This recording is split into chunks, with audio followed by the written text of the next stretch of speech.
ఐటీలో ఎంట్రీ కావాలా? Trainee software engineer గా అజా కోడింగ్ ట్యూటర్ లో 2 వీక్స్ ట్రయల్ పీరియడ్ లో వెంటనే చేరండి. ఫస్ట్ అంటే ఈవెంట్స్ ఆర్గనైజ్ చేసేటప్పుడు నువ్వు డాన్స్ పర్ఫార్మెన్స్ కి నీ స్టార్టింగ్ ఇన్కమ్ ఎలా ఉండేది? అంటే అప్పటికి నాకు మ్యారేజ్ అయిపోయింది అక్క. అవును, అయిపోయింది. ఇంకా 10th క్లాస్ ఎగ్జామ్స్ అయిపోయినాయి, రాసేసాను. యాక్చువల్లీ నాకు 16 ఇయర్స్లో మ్యారేజ్ అయిందనమాట. అప్పుడైతే మ్యారేజ్ కోసము ఏజ్ ఉండాలి కదా, 18 ఇయర్స్కి అప్పుడు పెళ్ళి కావాలి కదా, ఆధార్ కార్డ్ చేంజ్ చేయించుకొని వెళ్ళి పెళ్లి చేసేసుకున్నా. మా డాడీ చూస్తాడు ఇప్పుడు ఇది. అంటే అయిపోయిన తర్వాత డాడీకి తెలుసు. అలా చేసుకున్న తర్వాత అప్పుడు ఈవెంట్ స్టార్ట్ చేశాను. ఆఫ్టర్ మ్యారేజ్ తర్వాత ఓకే ఓకే. ఇంకా మార్నింగ్ మ్యారేజ్ ఉంటుంది, ఈవినింగ్ రిసెప్షన్ ఉంటుంది. అలా డే అంటే మార్నింగ్ ఈవినింగ్ మంత్లీకి అప్పుడే 70,000-80,000 సంపాదించేదాన్ని పర్ మంత్. బా సూపర్. 2013-14 టైంలో నీ మ్యారేజ్ ఎప్పుడైంది? 13లో అయింది. 2013. 14లో లిరిగాడు పుట్టేశాడు. 1 ఇయర్లోనే 1 ఇయర్లో పుట్టేశాడు. Okay okay. ఇంకా వాని కోసం కష్టపడాం. సో అయితే అంటే కెరియర్ అండ్ లైఫ్ రెండు ఒకేసారి స్టార్ట్ అయింది. ఒకటేసారి 2013 నీ లైఫ్ ని చేంజ్ చేసేసింది. చేంజా చాలా చేంజ్ అయిపోయింది అక్క. తొందరపడ్డావు అనిపించలేదా? అంతే ఇప్పుడు అనిపిస్తుంది. అంటే అప్పుడు లేదు కదా అక్క, అంత ఆలోచించే మైండ్ లేదు. ఇది కావాలంటే ఇది వెళ్ళాలి, చేసుకోవాలి.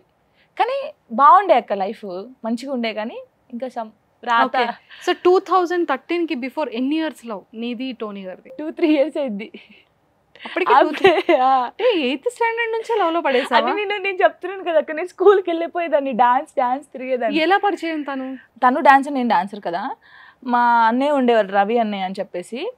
వాళ్ళు అనేవాళ్ళు అనమాట, మీ ఇద్దరు పేరు చాలా బాగుంటుంది చేస్తే అని. తన పేరు చెప్పేవాళ్ళు నాకు ఊకే, ఈ అబ్బాయి ఉంటే నీకు పేరు చాలా బాగుంటుంది అని. అలాగా నేను కూడా విని ఈయన ఎవరబ్బా అని చెప్పేసి చూసి అలాగా. సో ఇంట్లో ఒప్పుకోలేదు? బోత్ ఫ్యామిలీస్ ఒప్పుకోలేదు. అంటే మేము చెప్పలేదు ఫస్ట్ ఆఫ్ ఆల్. చెప్తే మేబీ మా డాడీ ఒప్పుకునేవాడేమో, చెప్పకుండా ఇంకా అలా జరిగిపోయింది అంతే. మ్యారేజ్ చేసేసుకున్నారు. అసలు ఇద్దరి మధ్య డిస్టర్బెన్సెస్ ఎందుకు వచ్చింది? ఇంకా అదే అక్క, ఇంకా చెప్పలేము అవి, అదంతే. అంటే ఫస్ట్ ఎవరి సైడ్? అంటే ఎవరి సైడ్ అని కాదు, అంటే ఇప్పుడు తన లైఫ్ బాగుంది, నా లైఫ్ బాగుంది అక్క, ఇవన్నీ మాట్లాడాలని నాకు ఇష్టం లేదు. ఓకేరా, అంటే 100% ఇక్కడైతే ఉంది కదా, పెయిన్ ఉంది కదా. పెయిన్ ఎవరికైనా ఉండిద్ది. ఇంకా అయిపోయిన దాన్ని మళ్ళీ తలుచుకొని మనం మాట్లాడుకోవడం కూడా. ఎన్ని ఇయర్స్ కలిసి ఉన్నారు? లిరికి 4 years వరకు. లిరికి 4 years, 3-4 years వరకు కలిసి. 3-4 years వరకు. ఎప్పుడు అనిపించలేదు అంటే విడిపోతారు అనే సిచ్యువేషన్ వస్తుందని ఎక్స్పెక్ట్ చేసావా జాను? అసలు ఎక్స్పెక్ట్ చేయలేము. మేము బాగుండేవాళ్ళం, చాలా బాగుండేవాళ్ళం. అసలు మా పేరు అంటేనే చాలా మందికి ఇష్టం. సో అందరూ దిష్టి పెట్టే అంతలా ఉండేది.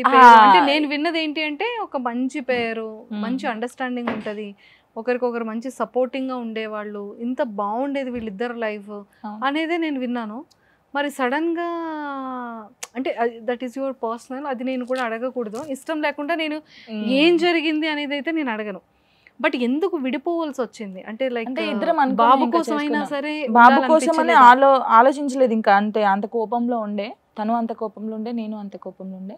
కానీ ఓవరాల్గా అయితే ఇప్పుడు హ్యాపీ అక్క. ఎవరు ఎక్కడున్నా అందరూ హ్యాపీగా ఉండాలని కోరుకుంటాం అంతే. పాస్ట్ని తలుచుకొని అసలు ఏడవకూడదు. అంటే నేనేంటంటే లిరిక్ కూడా అదే చెప్తాను, జరిగిపోయిన దాన్ని ఇప్పుడు ఊకే తలుచుకొని నేను అక్కడే ఆగిపోకూడదు కదా అక్క. సో ఆఫ్టర్ డివోర్స్, అంటే ఆఫ్టర్ బ్రేకప్ తర్వాత మీ ఇద్దరి రిలేషన్షిప్, నీ లైఫ్ నువ్వు ఎలా ఓవర్కమ్ చేసావు? ఎలాంటి ప్రాబ్లమ్స్ ఫేస్ చేసావు? ఫ్యామిలీ ఏమంటారు, నువ్వు కావాలని చేసుకున్నావు, ఇప్పుడు నీది నువ్వు అనుభవించాలంటారు ఎవరైనా కోపంలో. అది ఎంత మంచిగా ఉన్న పేరెంట్స్ అంటారు. నేను ఇంట్లో నుంచి వచ్చేసాను, లిరిని పట్టుకొని కరీంనగర్కి వచ్చేసాను. గోదావరిఖండ్ నుంచి, అంటే కాలనీ నుంచి కరీంనగర్కి వచ్చేసి ఒక రూమ్ తీసేసుకొని సేమ్ ఈవెంట్స్. అప్పుడు యూట్యూబ్ సాంగ్స్ వస్తున్నాయి నాకు, సాంగ్స్ చేస్తూ ఇటు ఈవెంట్స్ చేస్తూ లిరిని చూసుకున్నాను. ఎలా అంటే తను ఉన్నప్పుడు కూడా చేసినప్పుడు సేమ్ నేను స్టేజ్ ఎక్కడము, లిరి కింద ఉండడము, మళ్ళీ కింది దిగి వాడిని చూసుకోవడం, మళ్ళీ పైకెక్కి మళ్ళీ చేయడం, అవన్నీ చేశాను. తర్వాత అంటే నార్మల్గా నెల్లూరు ఈవెంట్ అని నా ఫ్రెండ్ ఉండిద్ది, ఇంకెక్కువ మనీ కావాలి కదా ఇప్పుడు లిరి కోసం. ఈవెంట్కి వెళ్ళాను, దాన్ని అడిగి ఇలాగ నాకు కావాలని వెళ్ళినప్పుడు అక్కడ ఒక పర్సన్ ఉండే, పేర్లు వద్దు ఎవరి. వెళ్ళినప్పుడు ఏంటి మరి సంగతి, ఇలా ఉంటే నేను ఇస్తాను డబ్బులని, అదే నేను డీలో చూపించి కమిట్మెంట్. ఎస్ అలా అడిగాడు, ఆ రోజు అడిగాడు. ఓకే. కానీ అందరూ ఏమనుకున్నారు, కరీంనగర్‌లో ఆర్గనైజర్ ఎవరైతే ఉన్నారో తను అన్నాడు ఏమనుకుని తనకు అందరూ ఫోన్లు చేశారంట. కానీ కాదు, అది ఆ అన్న కాదు, వేరే. తను చూసే ఉంటాడు వీడియో, అర్థమవుతుంది ఆయనకి. అప్పుడు అడిగినప్పుడు నేను ఆయన కొట్టేశాను అనమాట. కొట్టేసి అసలు ఇలాంటి డబ్బులతో నా కొడుకు నేను చూసుకోను, అసలు ఇలాంటి 1 రూపీ కూడా నా కొడుకు పెట్టను. నేను ఇప్పటికి కూడా అంతే అక్క. అమ్మాయి తలుచుకుంటే ఏదైనా చేయొచ్చు అక్క, నేను ఓపెన్గా చెప్తున్నాను. అమ్మాయి తలుచుకుంటే ఎవరైనా ఏదైనా చేయగలుగుతారు, ఈజీగా చేసుకుంటారు. కానీ నా కొడుక్కి నా చెమటతోనే నేను పెట్టాలి, ఏదైనా సరే వానికి. నేను ఎంత కష్టపడతానో ఆ కష్టంతోనే నా కొడుకు పెరగాలి తప్ప తప్పుదారిలో పోకూడదని నేను ఇప్పటివరకు కష్టపడుతూ ఉన్నాను. స్టిల్ నౌ అంతే. నేను లిరికి ప్రతి ఒక్కటి చెప్తాను. నైట్ పడుకునేటప్పుడు ఇది జరుగుతుంది డాడీ, బయట ఇలా అంటున్నారు, నేను ఇది చేస్తున్నాను, ఇది జరుగుతుంది. వానికి ఎందుకు తెలియదక్క, వాడు చిన్నప్పటి నుంచి నేను ఏం చేస్తున్నాను, నేను ఎంత కష్టపడుతున్నాను, నేను ఏ టైంకి ఇంటికి వస్తున్నాను, ఏ టైంకి పడుకుంటున్నా, అసలు తింటున్నానా తినట్లేదు. ఒక్కొక్కసారి వాడిని పట్టుకొని ఏడ్చిన రోజులు ఉన్నాయి నాకు. రాత్రి అయితే నిద్ర పట్టదు అసలు, నాకు అసలుకే పట్టదు. ఈ కామెంట్స్ చూస్తే నాకు అర్థం కాదు ఏంటంటే, అసలు ఈ లోకంలో ఎవరు భార్యాభర్తలు విడిపోలేదేమో, మేమిద్దరమే విడిపోయామేమో. వదిలేయడం కాదు, ఇద్దరం అనుకోనే కదా విడిపోయింది. తన లైఫ్ బాగుంది, నా లైఫ్ బాగుంది. బాగున్నప్పుడు అసలు మీకేంటి, నా టాలెంట్ ఏందో మీరు చూడాలి. పబ్లిక్ ఏం చేయాలి, నీలో ఏం టాలెంట్ ఉంది అదొక్కటే చూడాలి. పర్సనల్ చూసి ఎదుటి వాళ్ళని బాధపడితే వీళ్ళకి ఏమొస్తుంది. కొన్ని రోజులు నేను బయటికి రాలేదక్క. కామెంట్స్ చూస్తే కొన్ని రోజులు నేను 3 months దాకా నేను అసలు బయటికే రాలేదు. ఇంట్లోనే ఉండి తిండి తినకుండా ఏడ్చుకుంటున్న రోజులు ఉన్నాయి. ఏంట్రా నాయన అంటే, నేను ఒక అబ్బాయితో రీల్ చేశాను అనుకో, వానికి నాకు ఉంది అంతే. కొత్తని పట్టిందిరా ఇది. తమ్ముడు అన్నని మెన్షన్ చేయకూడదు, ఇప్పటికీ అంతే. తమ్ముడు అని మెన్షన్ చేయకూడదు, ఏం మెన్షన్ చేయకుండా ఒక అబ్బాయితో రీల్ పెట్టాను అనుకో, కొత్త అబ్బాయితో, కొత్తోడు దొరికాడు రా దీనికి, వాడు కాదు ఇంకోడా అని చెప్పేసి. అంటే ఆ కామెంట్ చూసినప్పుడు, ఇప్పుడు లిరి అబ్బాయి అక్క, వాడు పెద్దగైన తర్వాత మీ మమ్మీ ఇలా అని వానితో అన్నారనుకో, వాళ్ళు ఆగిపెట్టి కొట్టి మా మమ్మీ ఏందో నాకు తెలుసు అనాలి. అందుకే లిరికి ప్రతి ఒక్కటి నేను చెప్తాను, ఇది జరుగుతుంది డాడీ, ఇది జరుగుతుంది. వాడు నన్ను క్వశ్చన్ వేయకూడదు. నేనేంటో లిరికి ఒక్కరిని తెలిస్తే చాలక్క, వీళ్ళందరికీ ప్రూవ్ చేయాల్సిన అవసరం నాకు లేదు. ఎవడు ఎంత పెట్టుకుంటాడో పెట్టుకొని, ఎవడు ఎంత చేసుకుంటాడో చేసుకొని, నేను ఇది రాని వీళ్ళకి ఎందుకు ప్రూవ్ చేయాలక్క? నేను లిరికి ఏమన్నా అయితే వీళ్ళు వచ్చి పెడతారా? నా రూమ్ రెంట్ కడుతున్నారా? నా ఈఎంఐ కడుతున్నారా? నాకు తిండి లేకపోతే నేను పస్తులు ఉన్న రోజులు ఎవరైనా వచ్చి నాకు పెట్టారా? ఎవరు పెట్టరు. కానీ మాటలైతే చాలా మాట్లాడతారు.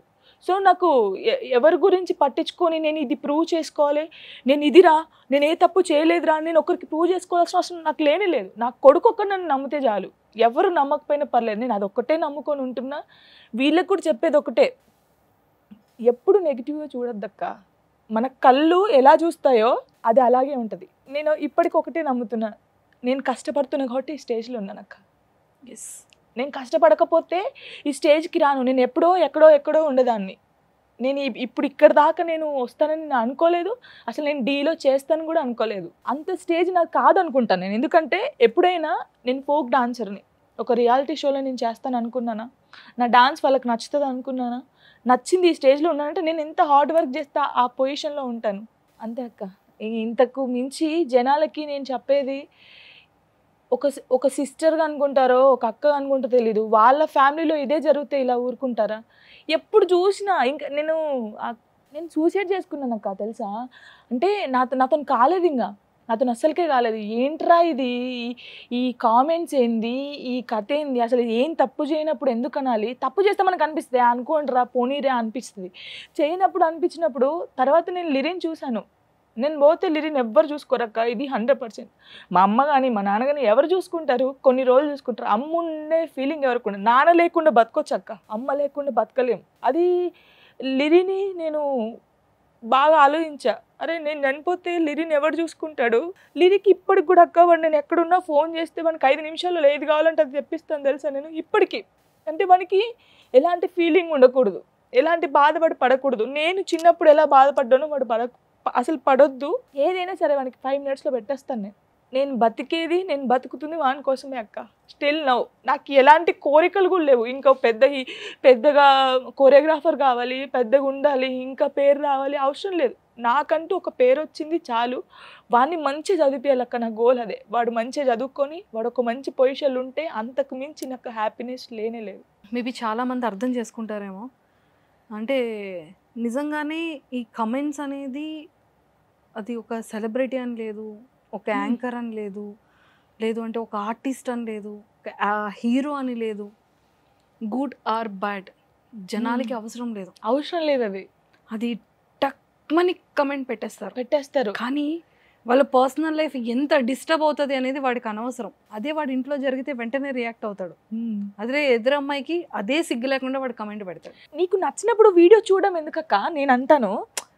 సేమ్ డాన్స్ అన్న కామెంట్ పెడతారు. ఇప్పుడు ఫోక్ స్టైల్ అనేది ఒకటే స్టైల్ ఉంటుంది అక్క, డిఫరెంట్ ఉండదు. మీరు నన్ను చూసి ఇప్పుడు ఒక 5 years నుంచి నేను ఫోక్ డాన్స్ చేస్తున్నాను.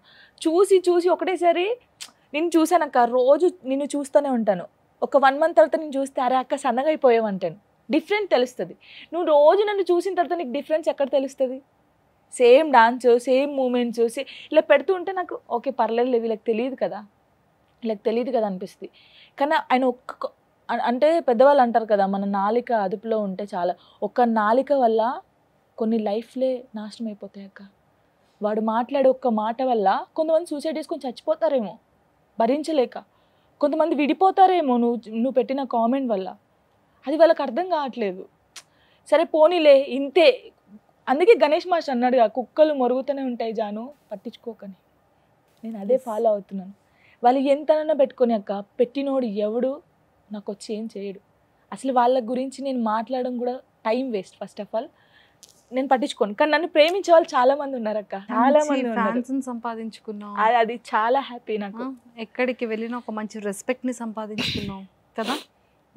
సో లిరి ఏమంటాడు అంటే లైక్ ఊహ తెలిసిన తర్వాత అంటే నీ ప్రాబ్లమ్స్ని కానీ నీ గురించి కానీ అర్థం చేసుకొని నీతో ఏం మాట్లాడతాడు? అసలు మేము ఒక అక్క తమ్ముడు ఫాదర్ మదర్ ఉంటారు కదా, అలా ఉంటాం. వాడు నాకు డాడీ లాగా చేస్తాడు. అప్పుడప్పుడు కోపగించుకొని ఫోన్ చేయడు. అప్పుడు నేను ఫోన్ చేసి, ఎక్కువ ఉండను కదా అక్క, నేను షూట్స్కి తిరుగుతూ ఉంటాను. డాడీ నాకు రోజుకి 3 times కాల్ చేయాలి, నేను మాట్లాడతాను 3 times. ఒకటి స్కూల్కి వెళ్ళేటప్పుడు, వచ్చిన తర్వాత ఒకటి, పడుకునేటప్పుడు ఒకటి. అంటే నాకు ఎవరు రెగ్యులర్గా ఫోన్ చేయరక్క. మా మమ్మీ డాడీకి వాళ్ళు కదా, వాళ్ళకి ప్రేమ ఎలా చూపించాలి ఏంటి అనేది మా మమ్మీ డాడీకి తెలియదు. నేను చాలా ఫీల్ అవుతున్నాను. ఇప్పుడు నా పక్కకి డాన్సర్స్ ఉంటారు కదా, వాళ్ళకి మమ్మీ డాడీ రోజు ఫోన్ చేస్తూ ఉంటారు. మా మమ్మీ వాళ్ళు ఫోన్ చేయరేంటి నాకు అని చాలా ఏడ్చేదాన్ని నేను. అప్పుడు లిరి రిక్వెస్ట్ చేశాను, నాకు ఫోన్ చేయ డాడీ రోజు అంటే. స్కూల్కి వెళ్ళేటప్పుడు చేస్తాడు, వచ్చిన తర్వాత చేస్తాడు, పడుకునేటప్పుడు చేస్తాడు. అప్పుడప్పుడు చేయలేదనుకో నేను ఫోన్ చేసి ఏడుస్తాను. ఏంది లిరయ్య నాకు ఉంది, నువ్వే కదా చేయట్లేదంటే, చేస్తానమ్మా ఎందుకు చేయను మర్చిపోయాను ఇలా అంటాడు. కానీ నేను ఏడుస్తాను అనుకో పట్టేసుకుంటాడు అక్క నన్ను.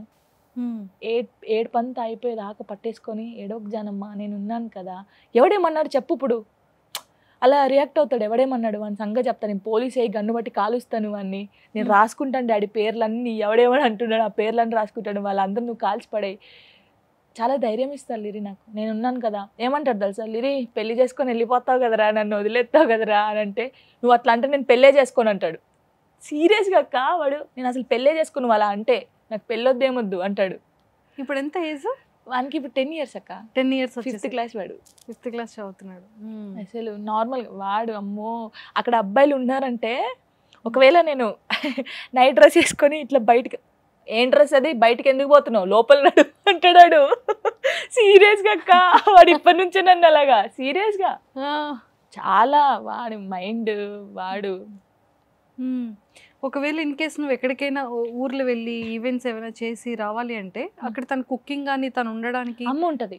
అమ్మ నీతోనే ఉంటుంది. అమ్మ నాతోనే ఉంటుంది. ఇక్కడ ఒక 20 days ఉంటుంది, మళ్ళీ డాడీ దగ్గరికి వెళ్తా ఉంటుంది. అలా ఇక డాడీ దగ్గరికి వెళ్ళినప్పుడు ఇంకా నా దగ్గర డాన్సర్స్ ఉంటారు కదా, సిరి అని చెప్పేసి, మాన్సా అని చెప్పేసి వీళ్ళు ఉంటారు. వీళ్ళు ఇంకా నాకు బేసిక్గా నీకు ఇంకొక విషయం చెప్పాలి, నేను ఇంత స్ట్రాంగ్ ఉండడానికి కారణం కూడా నా డాన్సర్స్. అందరికీ డాన్సర్లు వచ్చి చేసి వెళ్ళిపోతారు, కానీ నాతో చేసే బాయ్స్ గర్ల్స్ నాకు తమ్ముళ్ళు చెల్లెలాగాక. నేను ఏడిస్తే ఊకోబెడతారు, నాకు అన్నం తినిపిస్తారు. నేను డల్గా ఉన్నా అంటే ఇంటికి వచ్చేస్తారు. శాండీ అని ఒకడు, దీపక్, ఉమేష్ అని, సంతు అని, ఇప్పుడు రాజు అని చెప్పేసి, ఇంకా మాన్సా, జోష్న, సిరి అని, వీళ్ళందరూ నా పక్కకే ఉంటారక్క. నేను ఏడ్చాను అనుకో ఇలా రౌండ్ కూర్చుంటారు తెలుసా, నా కాలు పట్టుకుంటాడు ఒకడు, ఇలా పట్టేసుకుంటాడు. రాత్రులు కూర్చొని ఏడుస్తాను అనమాట. వీళ్ళు వెంటనే లేచేస్తారు, లేచి నా చుట్టూ కూర్చొని, అక్క మేము ఉన్నాం అక్క, సచ్చే వరకు ఉంటాం అక్క. నిజంగా ఏ డాన్సర్కి సైడ్ డాన్సర్స్ ఇంతగానం ఉంటారు అని అంటే నా ఒక్కదానికే కావచ్చు అది దక్కింది.